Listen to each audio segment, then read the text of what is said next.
తప్పు నేను చేస్తే కూడా చర్య తీసుకోండి, తప్పు కాంగ్రెస్ వాళ్ళు చేస్తే కూడా అక్కడికి వెళ్ళి సీదా కాంగ్రెస్ వాళ్ళ కాడికి పోదాం.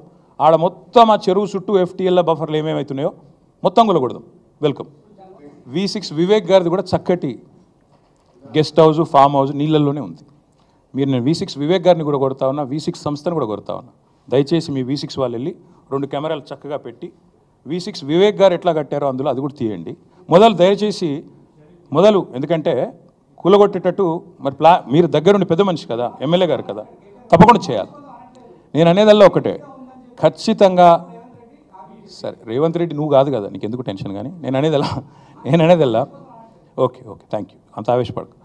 ఇంక కూలగొట్టట్లేదు, వివేక్ గది ఎట్లా కాపాడుకుంటాడు. కానీ 30 మీటర్స్ తర్వాత కట్టుకోవచ్చని ఈ చట్టం ఉంది. ఈ చట్టం ప్రకారంగానే నేను చేయడం జరిగింది.